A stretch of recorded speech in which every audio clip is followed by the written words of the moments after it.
Kota Blitar merupakan salah satu kota di Nusantara yang sangat istimewa. Di kota inilah disemayamkan jasad Presiden pertama Republik Indonesia, sehingga kota ini pun disebut juga Bumi Bung Karno. Selalu ramai oleh pengunjung. Begitulah suasana makam sang proklamator Indonesia, yakni Presiden Soekarno.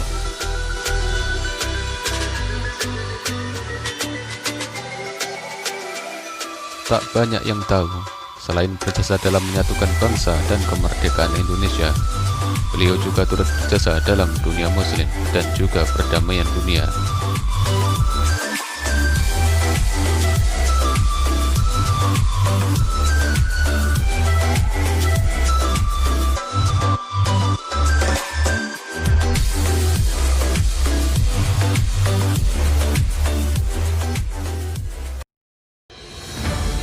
Pada hari Kamis tanggal 26 September di Meksiko, patung Presiden pertama Republik Indonesia, Insinyur Soekarno, resmi didirikan.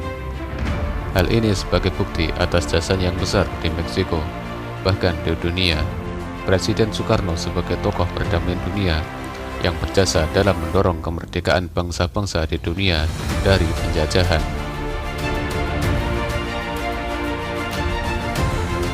Sehingga tak heran bila namanya diabadikan sebagai nama jalan atau nama daerah di beberapa negara, dan salah satunya di negara Maroko.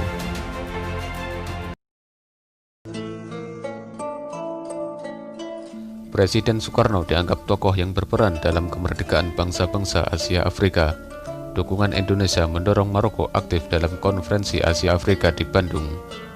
Dan setahun setelah itu, Maroko meraih kemerdekaannya, dan Indonesia merupakan negara pertama yang mengakui kedaulatan Maroko.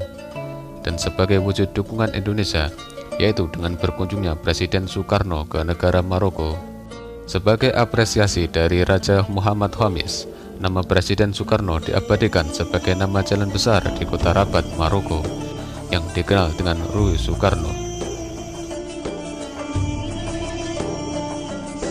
Ketika Raja Muhammad Khamis memberikan tawaran pada Presiden Soekarno dengan bermacam hadiah sebagai ucapan rasa terima kasih, beliau pun menolaknya. Beliau hanya meminta agar rakyatnya boleh masuk ke Maroko seperti rumah sendiri.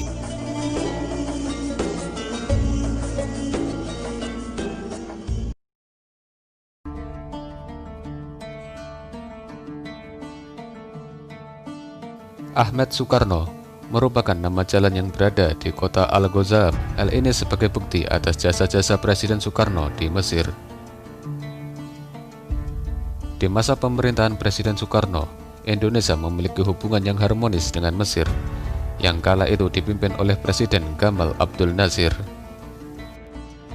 Syekh Ali Jum'ah, seorang ulama Mesir, mengatakan, bila Al-Azhar dapat dikenal dunia dan tetap berdiri hingga sekarang, berkat jasa dari Presiden Soekarno. Suatu hari ketika Presiden Gamal Abdul Nasir ingin melakukan revolusi, ia memikirkan banyak hal agar negeri Mesir menjadi lebih maju dan dikenal dunia. Dan salah satu tindakan itu ialah dengan menutup Al-Azhar. Ia pun mengutarakan keinginannya pada Presiden Soekarno saat bertemu di Bandung. Kemudian Presiden Soekarno memberikan saran bahwa tindakanmu keliru. Kamu mestinya mempertahankan Al-Azhar. Kamu dukung dan kuatkan Al-Azhar, kata Presiden Soekarno. Dan Presiden Abdul Nasir, seorang presiden yang dikenal keras dan otoriter, mau mendengarkan dan menyanggupi nasihat dari Presiden Soekarno. Dan sejak saat itulah Al-Azhar mulai berkembang dan dikenal di seluruh dunia. Masyarakat Mesir pun berterima kasih pada Presiden Soekarno, dan di Mesir banyak bayi-bayi yang diberi nama Ahmed Soekarno.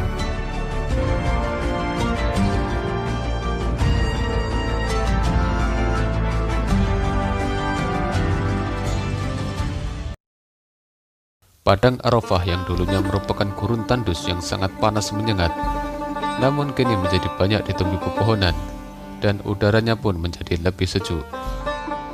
Hal ini merupakan salah satu jasa dari Presiden Soekarno sewaktu menjalankan ibadah haji pada tahun 1955. Pemerintah Arab yang dikenal keras dan teguh pendirian, namun saat yang memberi usul Presiden Soekarno, maka usul itu pun diterima.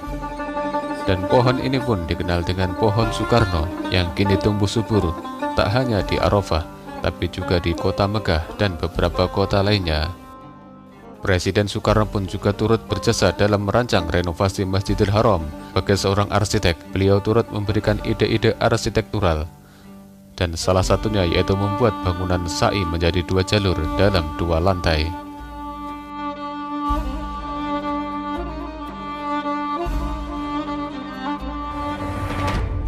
Masyarakat Muslim di negeri Rusia sangat berterima kasih pada Presiden Soekarno. Sejak kekuasaan komunis Uni Soviet, seluruh masjid-masjid dan juga gereja di Rusia harus ditutup, termasuk Masjid Biru, yang merupakan masjid terbesar di Eropa, yang dialihfungsikan menjadi gudang senjata dan obat-obatan. Dan atas permintaan Presiden Soekarno pada Presiden Uni Soviet Khrushchev untuk membuka masjid tersebut, akhirnya masjid ini pun kembali menjadi tempat ibadah umat Islam. Dan masjid ini pun dikenal dengan Masjid Biru atau Masjid Soekarno.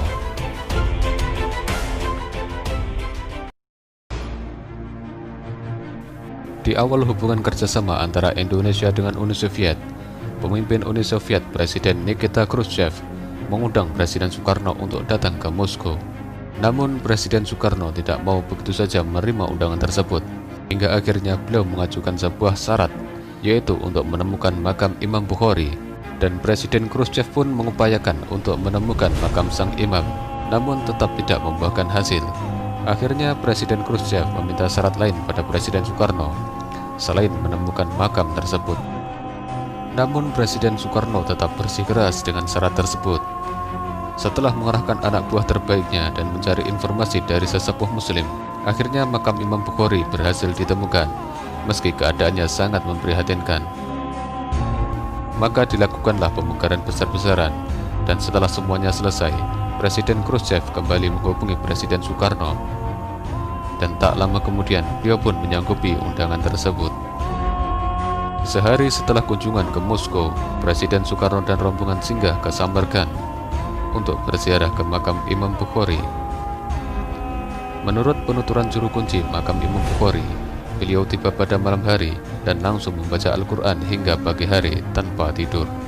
Sejak saat itulah makam Imam Bukhari diketahui keberadaannya oleh dunia, namun tertutup untuk umum, terkecuali bagi warga Indonesia yang ingin berziarah ke makam tersebut. Warga Indonesia mendapat keistimewaan karena berkat jasa pemimpin mereka lah makam sang imam bisa ditemukan. Dan kisah Presiden Soekarno ini pun masih terus diceritakan pada para peziarah dari penjuru dunia hingga saat ini.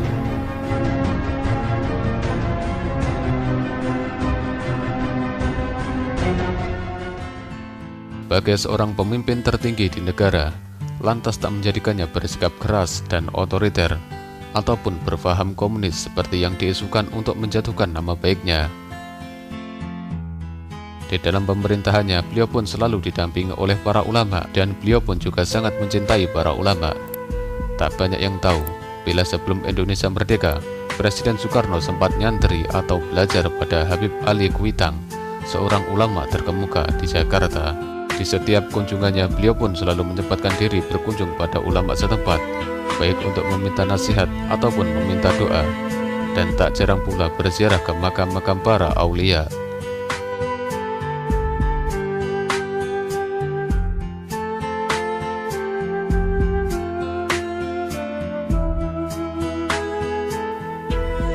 Begitu besar jasa-jasanya baik bagi Nusantara ataupun bagi dunia, sehingga tak heran bila makamnya pun selalu ramai oleh peziarah, layaknya makam Wali Songo.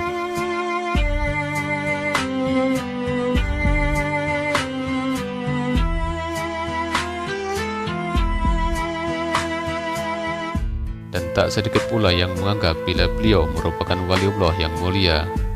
Tak hanya dikala hidup, setelah wafat pun beliau masih bisa memberi kemanfaatan bagi orang lain.